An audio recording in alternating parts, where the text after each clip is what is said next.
Good morning, world. I am Dr. Melissa, and you are watching Mornings with Melissa. Today is Monday, September the 28th.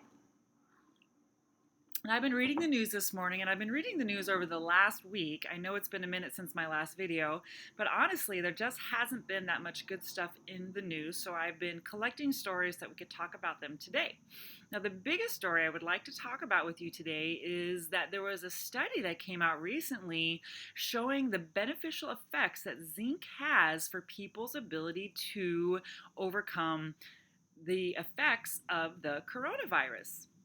I don't remember where the study was done. I'm going to be honest with you. It was last week that I read it. But basically, what they showed is that people that had a higher level of zinc in their blood were less likely to die from the coronavirus as compared to people who had low levels of zinc in their blood. And what the researchers are thinking is that zinc has a property in it that helps with the anti-inflammatory process inside of the human body.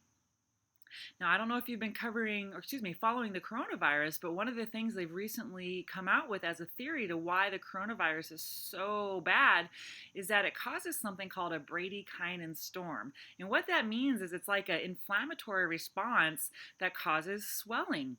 So that's why you get like upper respiratory. Some people get like rashes. Some people get like sores on their hands, gut problems, all sorts of things that have been coming up from people that have the coronavirus. There's no one specific set of symptoms for every single person. And what they're now starting to think is that the coronavirus might be more of a vascular problem than it is actually an upper respiratory problem. Now, don't get me wrong, it does affect the lungs, but it's also affecting a whole lot more organ systems than just the lungs. And the researchers wonder why.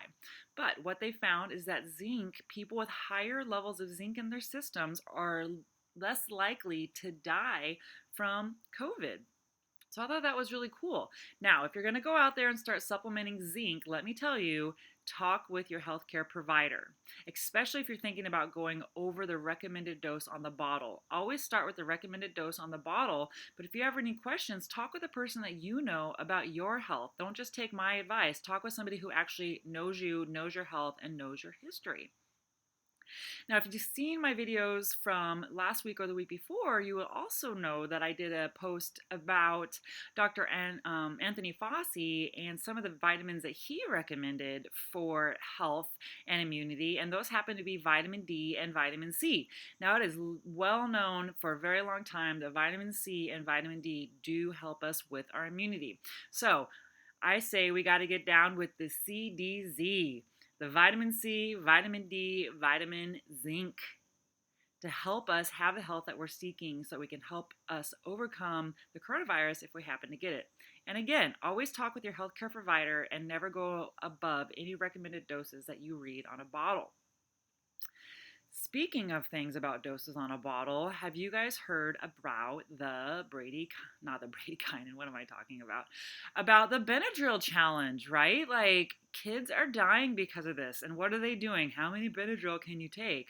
Well, I'm sure people could take a lot. They're like super small. But why would you want to do that? It is dangerous. You should never, ever take over-the-counter drugs at a higher dose than what's recommended. In fact, you should never take any product that is recommended for health at a higher dose than what's recommended on the label unless you have been advised to do so by your healthcare professional.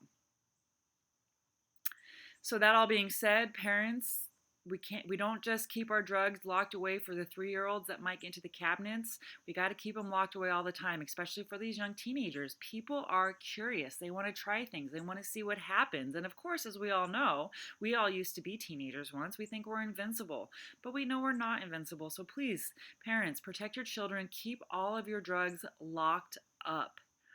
And then talk with your kids. Talk with them about the consequences of the choices that they make, and maybe they'll be able to make choices for a lot longer in their life. Well, that's all I have for you today. I'll keep my eyes open for up-and-coming health topics that you might find interesting. If you have any questions about health yourself, please leave them in the comments below, and I will look up information and I will help you understand. Thanks for watching. I'm Dr. Melissa. Have a great Monday.